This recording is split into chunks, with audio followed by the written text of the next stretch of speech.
komplemen, selisih jumlah, ini sekarang sudah tidak asing bagi Anda. Ini.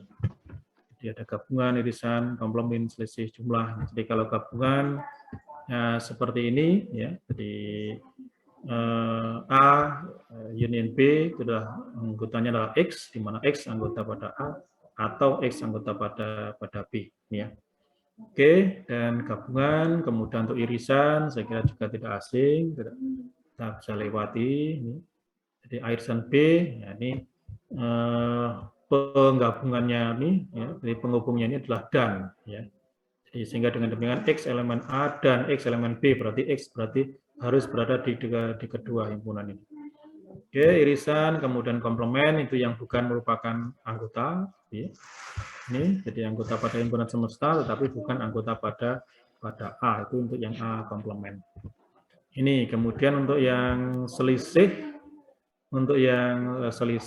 ini ya, jadi A dikurangi B berbeda dengan B dikurangi A. Ya, jadi kalau A dikurangi B itu akan X anggota A dan X yang bukan anggota B, berarti di luar B, berarti merupakan irisan dari B komplemen, ya, jadi anggota A yang kemudian komplemen B, irisan B komplemen, ya, ini itu selisih. Kemudian untuk jumlah, nah jumlah ini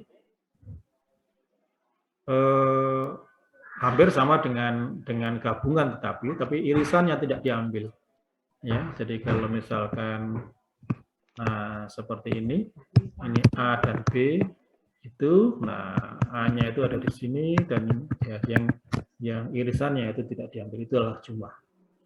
Oke, saya kira ini sudah dibahas dengan Bu Leoni sehingga saya tidak perlu mengulang lagi.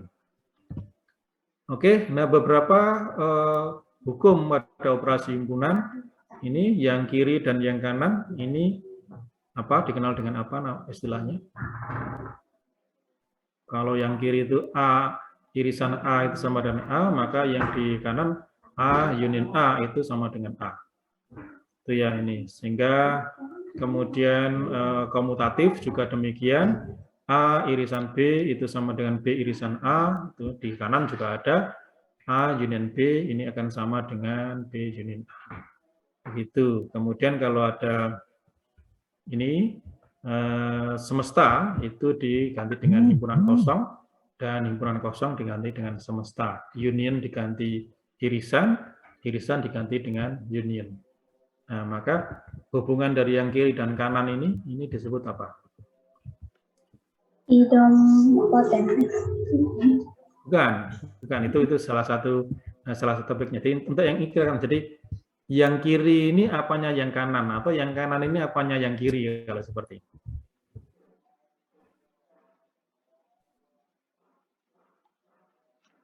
Jadi kalau misalkan seperti ini ya, jadi yang sebelah kiri ini sorry. Jadi yang sebelah kiri ini adalah ini A irisan himpunan semesta itu ke A. Nah, kemudian kalau irisan diganti union, kemudian semesta diganti himpunan kosong, akhirnya jadi ini. Nah, A union himpunan kosong itu sama dengan A. Nah, maka antara pernyataan yang kiri dengan pernyataan yang kanan itu disebut apa? Yang kiri apanya yang kanan apanya yang kiri.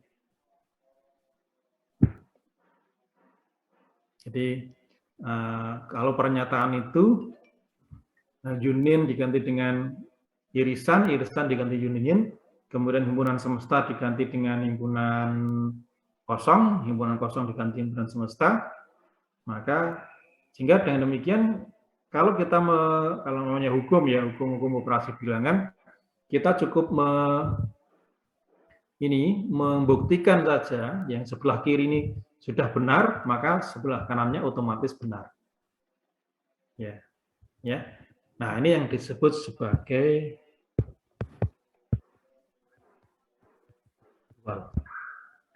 Ya, jadi dual. Jadi dengan adanya dual ini, maka kita cukup misalkan untuk yang hukum operasi ini kita cukup membuktikan sebelah kiri. Sebelah kirinya benar.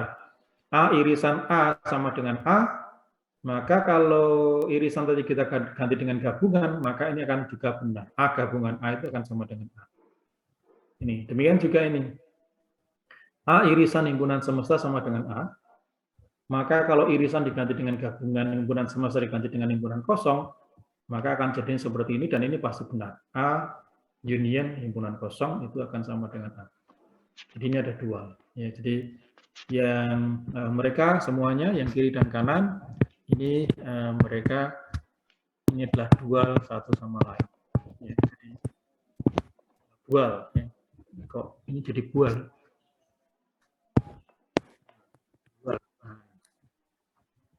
Itu seperti itu. Jadi apa yang ada di operasi-operasi yang di sebelah kiri, ya, kemudian kita punya dualnya di sebelah kanan. Ya, jadi sehingga dengan demikian, dengan menggantikan operasi irisan jadi gabungan, gabungan jadi irisan, dan menggantikan himpunan semesta dari himpunan kosong, dan himpunan kosong diganti himpunan semesta, maka kita akan mendapatkan dualnya. Nanti di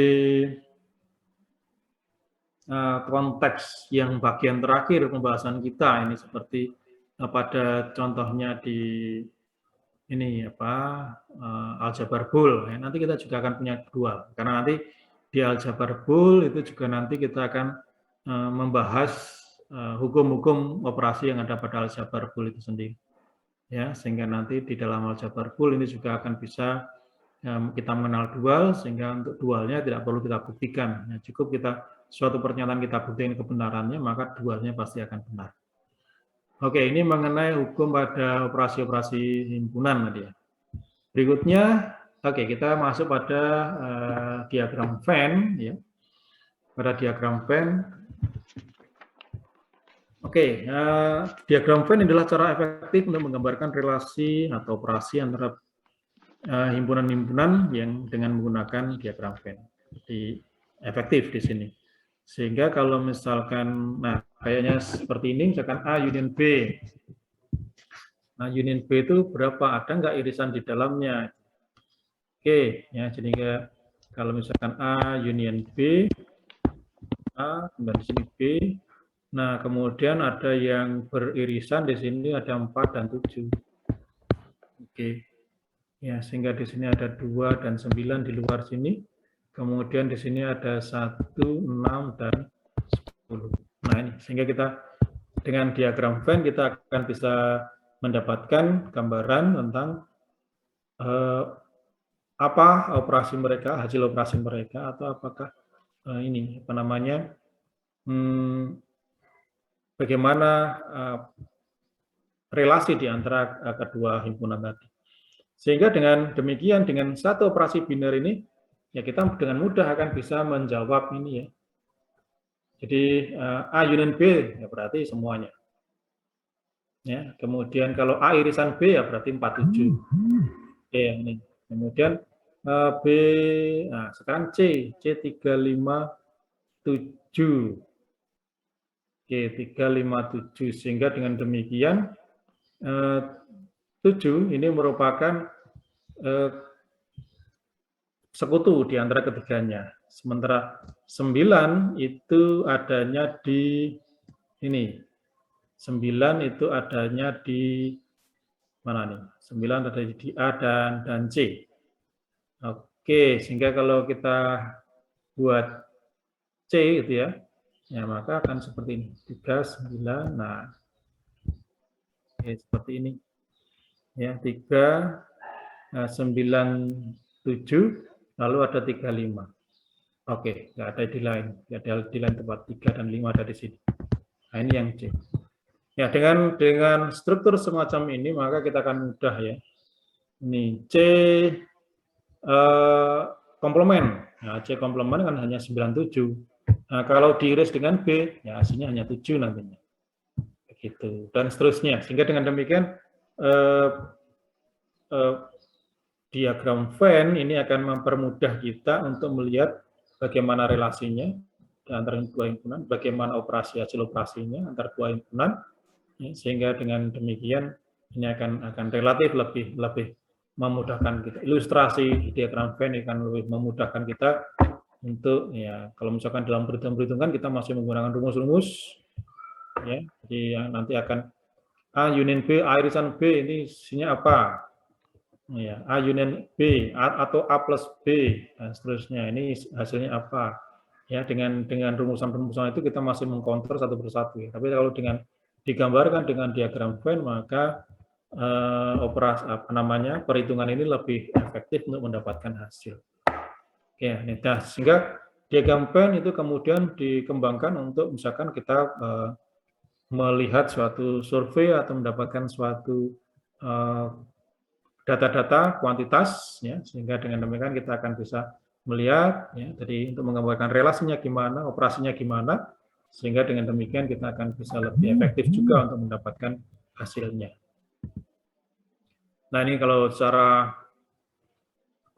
konsepnya, kalau misalkan ada bilangan A dan B, dua himpunan yang berpotongan, ya, banyaknya elemen A itu sama dengan A, kemudian bilangan kardinal B itu B, maka bilangan kardinal untuk A irisan B itu adalah X, misalkan, maka bilangan kardinal untuk A union B itu adalah bilangan kardinal A tambah bilangan kardinal B dikurangi bilangan kardinal dari irisannya.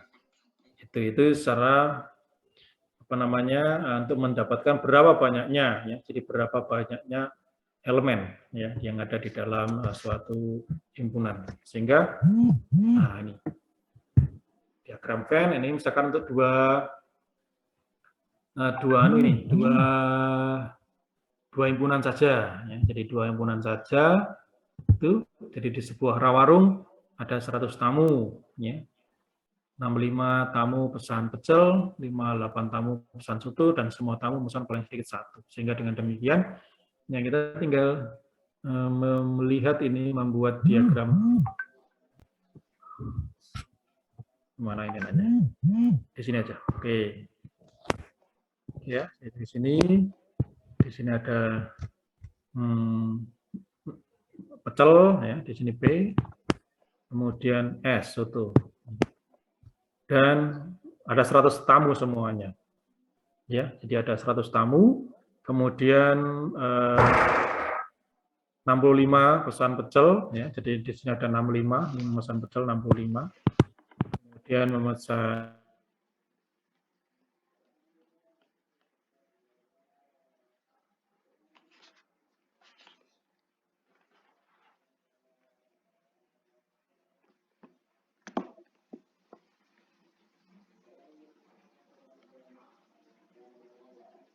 paling sedikit satu soto atau pecel, sehingga ke semua satu. Jadi tidak ada yang di luar, ya. Jadi tidak ada yang di luar, gitu. Sehingga kemudian kalau begitu tidak ada yang di luar. Soto. 233.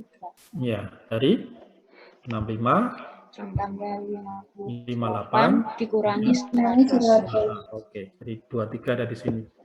Oke, 23 ada di sini. Kalau begitu yang di luar di P tapi di luar yang irisan berarti ada 42. Oke, ya. Kemudian yang di sebelah kanan 58 berarti ada 35. Iya, betul, 35. Oke, sehingga kita punya seperti ini sebarannya. Ini, sehingga dengan demikian keseluruhannya ada 100, sehingga dengan demikian berapa tamu yang memesan pecel saja, ya berarti ada 42, yang memesan soto saja ada 35, seperti itu dengan penggambaran diagram Venn. Jadi sebenarnya kita bisa mencari juga tadi dengan menggunakan ini dengan menggunakan yang ini rumusan ini, tapi dengan menggunakan diagram Venn maka persoalan itu akan menjadi lebih clear, ya, karena diilustrasikan semua.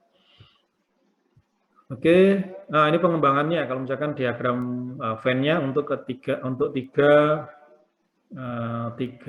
himpunan, ya. Jadi kalau misalkan ABC-nya seperti ini, ya, A, ini B, kemudian ini C. Ya, jadi akan ada A, C seperti ini. Ya, sehingga nanti berapakah N, A di iris B, irisan C, ya. Ini, ya, kemudian berapakah bilangan kardinal dari gabungan ketiganya. Ini diagram Venn. Oke, sehingga kita bisa melihat juga menggabungkan ini, ya. Jadi misalkan dari 75 mahasiswa yang tinggal di sebuah asrama, 47 orang memiliki radio, 18 memiliki TV, 39 memiliki tip, kemudian 10 orang memiliki radio dan TV, kemudian 12 orang memiliki TV dan tip, 30 orang memiliki radio dan tip. 6 orang memiliki ketiganya. Nah, ini sehingga kan lebih jelas di sini. Jadi kalau misalkan ini ya tadi seperti ini, kemudian ini, nah ini yang memiliki radio, kemudian memiliki TV, ya, kemudian memiliki tape. Tinggal 75 orang tinggal di asrama. 47 ya, di 47 ini ada di radio ya, sehingga di komponen yang radio itu totalnya harus 47. Kemudian 18 di TV ya, di komponen TV itu 18, 39 di tape. Ini. Nah, kemudian 6 itu memiliki ketiganya yang pasti ini. Berarti memiliki ketiganya berarti 6 itu ada di sini. Itu. Oke, kemudian nanti tinggal menjabarkan. Oke, jadi sehingga berapa yang memiliki misalkan radio dan memiliki radio dan TV itu ada 10, ya, memiliki radio dan TV ada 10. Nah, maka kalau di sini 10 berarti yang ada di sini aja 4, gitu ya. Tinggal gitu aja. Kemudian kalau yang apa? TV dan tip. Nah, TV dan tip itu ada 12. Sementara 6 ada di situ, maka yang di luarnya ini ada 6. Ya, ini kemudian TV dan tip, kemudian radio dan tip. Ya, radio dan tip itu ada 30. Orang memiliki radio dan tip 30. Sudah ada 24, sudah ada 6, berarti ini misalnya sudah ada 24. Nah, tinggal lagi nanti misalkan 47 orang memiliki radio, ya ini. Nah, harus di sini total di sini harus 47. Nah, sementara di sini sudah terisi 24, ada 6, ada 4, maka tinggal berapa di sini sisanya? 13 ya. Oke, kemudian untuk yang di TV 18 memiliki TV. 2. Iya, di sini ada 2. Kemudian yang di tip 3. Oke, ada. Kemudian yang di luar ini ada enggak? Di total ini semuanya. 13 tadi ya. 13, 4, 2, 26, 24, 6, 6, 3. Nah, kira-kira ada yang di luar enggak? Ada yang tidak memiliki salah satu pun enggak? Ada. Nah, jadi karena semestanya adalah 75 orang ya. 75 orang itu sebagai semestanya. Berarti yang di luar ada berapa? 17. 17. Iya. Oke, ya. Baik. Sehingga dengan demikian, dengan menggunakan diagram Venn ini, kita akan lebih mudah untuk memetakan suatu persoalan, sehingga nanti kita akan tinggal berapa yang hanya memiliki tip saja. Nah, ini tinggal, hanya 3 langsung. Berapa yang tidak memiliki satu pun, kayak 17. Berapa yang hanya memiliki satu macam saja. Kalau berapa yang hanya memiliki satu macam saja, ya berarti kan 13 tambah 2 tambah 3. Jadi ada 18. 18. Oke. Ya. Jadi itu, jadi saya kira juga Anda tidak asing dengan penggunaan diagram Venn ini, ya. Maka saya harus mempersiapkan diri untuk menef. Maka seperti sudah kita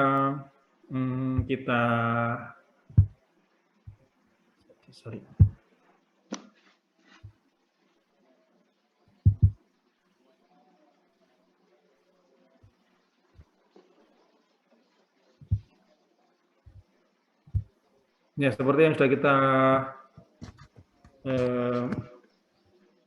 sajikan di MMP ya, di Santin MMP, maka pertemuan kita hari ini kita tutup dengan kuis, dan kuisnya ditayangkan di sini. Nanti ini akan akan saya upload di MMP, silakan. Jadi jangan khawatir. Ya.